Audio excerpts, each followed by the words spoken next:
My name is Doug Howard, County Commissioner for District 5 and President of the Board of Carroll County Commissioners. And I wanted to speak briefly today about the Carroll County boundary adjustment and closing discussion and how it relates to really implementation. I want to make it abundantly clear from the very beginning that some of the ideas I'm floating are not my original ideas. They've been compiled over a period of several months of listening to a wide array of folks, some elected officials, some members of our Board of Education, lots of members of our community, to talk about ways that not to rethink the decisions that are being made, but to talk about the implementation of those decisions. I also want to make it clear that I'm not speaking on behalf of the Board of Commissioners. I'm speaking individually as one commissioner that wants to put out some ideas before they are addressed with my fellow commissioners and potentially with the Board of Education. The timing for this, I believe, is really important because we're about to go through the process where the Board of Education is going to hear from the community in the form of public input. And I believe that really in a very different context, there's one particular part of the discussion that was kind of taken offline, kind of taken out of the mix, but not in the context of what's going on now and what's being considered. And so I wanted to address the possibility that we revisit that in the context of what is being considered and what may be adopted depending on the process the Board of Education pursues. So let me start by saying that I believe the time has come for Carroll County to move beyond the rancor and divisiveness on this issue of school funding, school closings, and boundary line adjustments. Leaders in our community must listen to the needs of the school system, individual communities, Carroll's business community, and citizens across the county. A strong school system is critical to the success of our county and the long-term success of our children and grandchildren. It is time to go forward with a plan that addresses the funding issues, factors capital and maintenance costs, and considers impact on the communities. So it is time to consider, compromise, decide, unite, and implement. And any discussion about this implementation that I offer today comes as a course of action only to be considered if and only if the Board of Education, after its full public process, chooses to go forward at this time with a plan either that has been recommended by the superintendent or something close to it. Certainly, if there was a fundamentally different plan out there, then comments about how it might be implemented or how we might be affected by it and actions that we might take in response to it would be different. Such an approach would also only be advisable if it was not the cause of any delay in a decision, because this is not meant to interfere with or derail or slow a process that the Board of Education is undertaking and is uniquely their process. And so, but there is some information that I think needs to be considered, some ideas, some options, and I wanted to at least make sure those were available. Several things that are facts. Teacher compensation issue must be addressed with a multi-year commitment for annual increases that can fit our budget. Back at the State of the County address in January of last year, I said I think this is the biggest challenge that we have facing Carroll County. I still believe that's the case today. We have a school system with physical capacity for about 31,000 students and school enrollment projections that we know are going to be getting down as low as approximately 22,000 at some point if enrollment projections prove out to be what they're expected to be. And historically, the Board of Education has been very successful at being able to predict those closings. Those enrollments. Since 2009, county funding for schools has increased greatly and is budgeted to continue to increase. State funding for schools has decreased greatly and is budgeted to continue to decrease. And state funding for schools is largely a function of a state-driven formula based on enrollments. And about a week ago, we put out a graph that shows really three things. One is what the state funding for education has been from 2009 up to the present and what it's projected to be based on enrollment going forward. We've also put out on the same graph a line that shows what county funding has been and what it's projected to be based on our 5-year operating plan. And then the very top line is what funding has been up to the current time, including the additional that we've invested or put into the additional funding for teacher pensions. Now, the funding for teacher pensions doesn't make its way to the Board of Education. It goes into the state pension fund. So that's money that, not that they have available to them, but money that has been something that had to come out of our general fund revenues. And we know that this is a negotiating year for the Board of Education. So in whatever they do, compensation is first and foremost. I want to, first of all, in thinking about my perspective on this, applaud the Board of Education, the Superintendent of Schools. I think this is, without a doubt, the most challenging process that you can ask a Board of Education to go through. I think it is the most difficult task you can ask a superintendent to go through, and I think they've done it very, very well. I think anybody can look at any public process and find things that they would change, things that they wish had gone differently, things that they might have said differently. We encounter that every single day. But by and large, to take a public process that is full of many, many different options, lots of statistics, and very impassioned folks, as they should be, about their schools and the school system as a whole, suggests to me that this is going to be a challenging process no matter how it's undertaken. In a commissioner form of government, you have an additional challenge in that you have not one executive or one body making a decision, but you have really 5 of us coming together, each individually elected, with different areas that we represent in the community, and that makes it more challenging. The publicness of the process, while it's certainly advantageous, and certainly we try to do as much as we possibly can publicly and openly, also makes it difficult to brainstorm, to throw out ideas, to even have discussions like the one that I'm having with you right now without potentially causing concern about things that really are even just in their formative stage of idea. So the whole process is very, very challenging, and yet I think for all those engaged in the process is a clear recognition that something has to be done. I believe that major decisions by this, throughout this process that are going to affect anything of any significant nature, I'd personally like to see done before we get too far into 2016, partly because it is an election year for the Board of Education. And I am concerned that with a clear plan, people can then choose to participate in that process in terms of how they vote or whether they choose to run or whatever, with the intention being building a strong school system.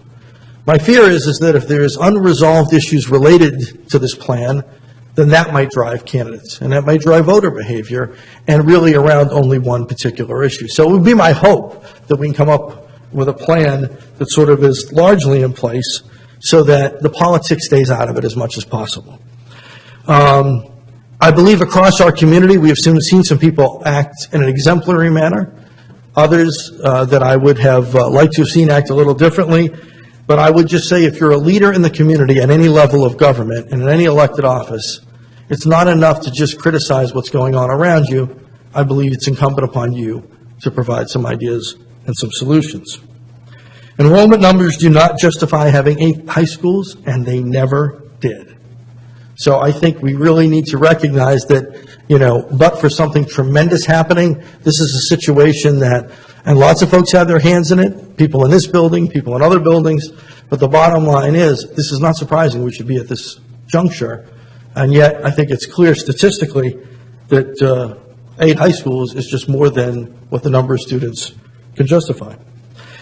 Dividing this decision by community is not acceptable, and it's not leadership. I really think that I commend all of those that are looking at this from a broader perspective, and I'm trying to do the same thing as well.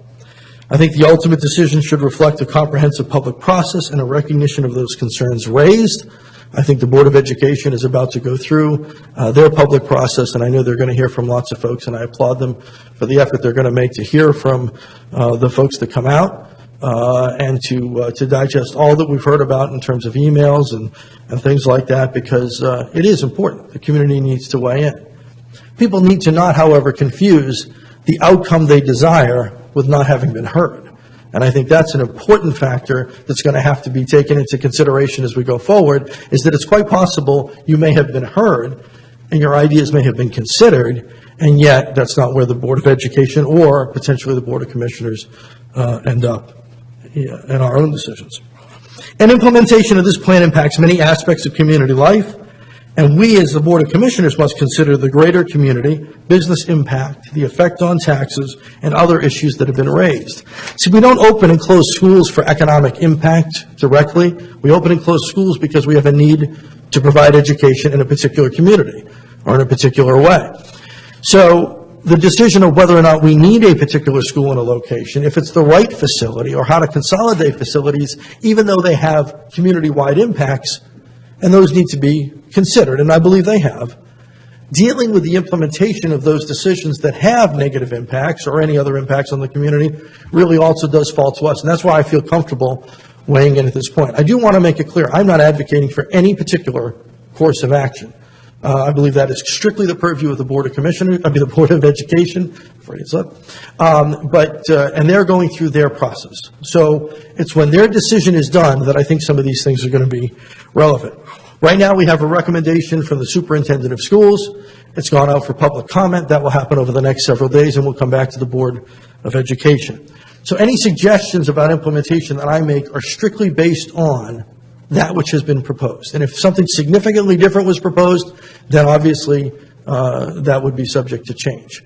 And again, I want to say for a second time, this is not something that has been vetted with all the other commissioners, although I have to say, I did make an effort to reach out to them, spoke to a couple of them individually, and also many of the thoughts that I'm going to share with you in just a second here really were things that either they came up with or they passed along, having heard citizens come up with. The origin of the ideas is really not the critical issue. Putting them together in a way that makes sense for the community really is. So with that, I'd like to throw out what I believe would be a good implementation compromise, if you will, if the current plan as it's recommended or something like it is what's being considered or ends up being what's decided.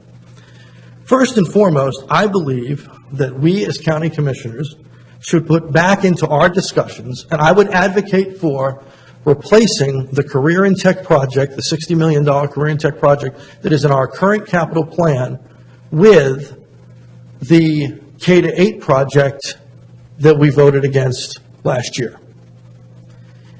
Okay? Which is approximately, well, from a budget standpoint, order of magnitude, the same amount of money. So it would not make any change to our capital budget. We would swap one project for the other. Okay? In doing that, I would not suggest any particular changes to what's been proposed. That's for the Board of Education to look at. But I do know the original recommendation of the study was to replace Charles Carroll, East Middle, and William Winchester with that facility, a K-8 facility on one campus. Now, there are a few steps we're going to have to go through if that is pursued. One is, we got to find out from the Board of Education, is that still what they want done? But keep in mind, when we voted against it, it was their number one capital project. And so after we voted against it, we then looked to the Career and Tech Center. But the last thing that we have on record from the Board of Education was that they wanted that facility. So you can say, well, why would you vote against something in April and vote for it now or advocate for it now? And in fact, it was a unanimous vote for us not to go forward and build that school. And not that any of you asked it, but that's a great question. So the bottom line is this. The reason it didn't make sense then was because it was not being discussed in the context of other closures or boundary line adjustments or anything else. It was an investment to basically put ourselves into new facilities and offset capital costs. And while that may have had some long-term merit, we just didn't have the resources to do it. And I think in its own vacuum, in its own sense, I would still probably feel very similarly, but I think it becomes a critical piece of a possible evolution of what's going on otherwise, or if that has been recommended. With that, if the current recommendation went forward, the presumption would be that New Windsor Middle School would close, that Charles Carroll would close, but a lot of those students would eventually find their way to the new K-8 school. And hopefully that would offset some of the concerns about communities and things like that. That's really something that the Board of Ed would have to kind of figure out. The next is a little bit of a suggestion as it relates to the community. And again, this is a little bit tough because, we've been very firm, I've been very firm in wanting to make sure we get enough out of this process so that we can accomplish what we need to financially. But I do think the idea of the K-8 school raises an interesting one, because then we're taking the career and tech school out of the capital plan. And so what I would like for my board to consider and are thinking in terms of what it would mean from a funding implication, but also for the Board of Education, if they get to the point where this is what they decide to do, possibly implementing the closing of North Carroll High School, but over a phased-in period of time. To phase in maybe in the first year, just the freshman and sophomore class that would be going there. Freshmen would not have ever been to the original North Carroll. They would go to Manchester Valley, presumably most of them. And then we'd have 2 more graduating classes potentially out of North Carroll High School for years 17 and 18. In year 3, and in the meantime, we would have to be doing work on this. What we'd like to do is take the money that was going to be allocated for an East Middle study, a study on the what's the word I'm looking for? No, modernization of East Middle. Thank you, and use that to study and to come up with a plan for potentially using North Carroll High School as the new Career and Tech Center. And if that could be accomplished, then that would allow us to do a couple of things. First of all, we would need a new school building or land for that facility. It would accomplish, basically, we would need some capital dollars for the renovation, but I believe that there's an accumulation of capital dollars we're going to see because of dedicated income tax money that we know we have over a period of time that has not been allocated to specific projects.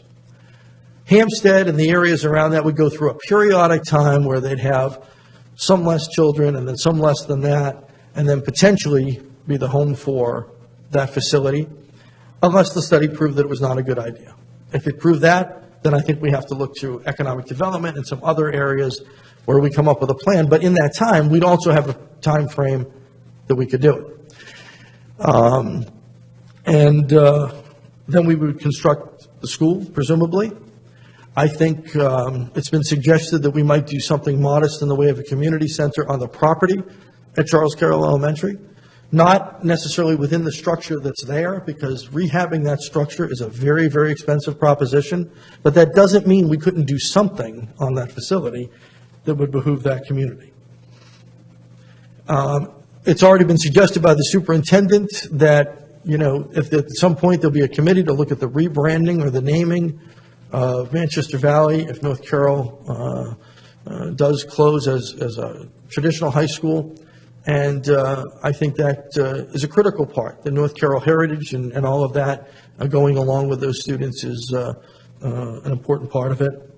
And that I think any remaining decisions on elementary schools, for the reasons I stated earlier about the election and just uncertainty in the community, would like to see made early in 16, even if they're not to be implemented right away, at least for the decisions to be made. So over the course of the last, 2 months or so, we spent a lot of time listening to a lot of folks. And I think we've heard a lot of concerns. And they're not unfounded. I don't think they prove that the process wasn't a good one.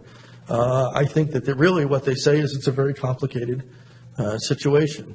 But one of the things that we heard is we're going to go through all of this, and we're going to end up with some of our oldest schools still in the system. But I'm not sure I think there's a way around that, and I think that would be that K-8 facility. We're going to end up with, places in our community, like in New Windsor and in North Carroll, where we have schools and they drive the community and we rely on that. And I believe there's a way to not only mitigate that, but maybe even prevent that with other uses. At the same time, we know that the K-8 plan was one that was originally designed also for operational savings, and I think we would see more operational savings, based on what I'm being told, down the road. So at this point, I think there's a lot of reasons to look at it. And so, we've talked before about our 3 funding sources, the Board of Ed, what they can do, and the state and the county commissioners. And I think somewhat of an approach really talking about how best to implement a plan that is the Board of Ed's plan, and we're behind them in that endeavor, is really a relevant conversation for us to start having. And I think that part of the reason why I felt like it was very important to make a statement today was because I don't believe the K-8 school was in anybody's consideration, because we flatly voted against it. But when we did, it was in a different context. It was not in the context of making all the pieces work. And so if it turns out that we have a facility that could accommodate career and tech, and a phased-in process allows that community to be ready to absorb it, allows Manchester to be ready to absorb more kids there, that maybe allows Hampstead to get through some of their Main Street reconstruction project that's on the books to be done right now. It's already started, really, and usually takes several years to do. Maybe we can mitigate some of the concerns. And there will be folks, I understand, that want to go to that school in that location forever. Unfortunately, as we have found out, and we come very close to getting forever out of our schools, really, when you look at the age of some of our schools. But they don't last forever, and they're very, very costly to replace. And at the end of the day, we need a streamlined system that's going to allow for better better funding for our teachers and a better system overall. And so, I think I've heard many of my colleagues, frankly, I first heard about the idea of possibly putting a career and tech center from Commissioner Wance, and I was incredibly short with him, saying that I didn't think that was a very good idea until, did a little bit more thinking about it, a little more research, talked to some more folks, and I think it's something at least to be considered. I've heard a lot from Commissioner Weaver about, what are we going to do with these aging schools, and aren't we going to have to come up with more money for them? Commissioner Rothschild's raised the same concerns. And yet I think we can address that simply by flip-flopping these projects. Heard a lot from Commissioner Frazier about, we need to not interfere with their process and make sure that if they're going to go through this process, they get done what they need to get done. And we have no intention of interfering with the process, other than to suggest that once the process is done, there's more here I think that we can work with from an implementation standpoint. We've talked to some of our delegates and senators, certainly lots and lots of citizens. And at the end of the day, any disruption is a disruption.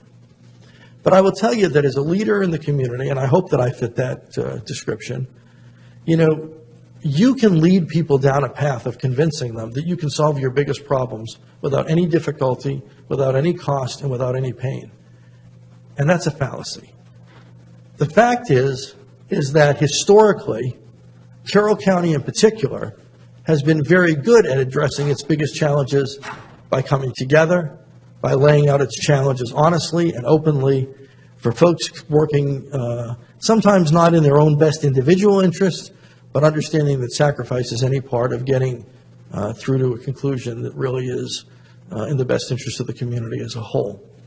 So I would encourage those that are out there that are fired up about the process to recognize that we are very fortunate to have a Board of Education that is looking at the very, very difficult aspects of long-term funding and trying to catch up with the system that's behind. And we're very fortunate to have a superintendent that understands that from a popularity standpoint, this is not the easiest road to hoe, and yet understands that at the end of the day, he has got to put together the most competitive school system he can.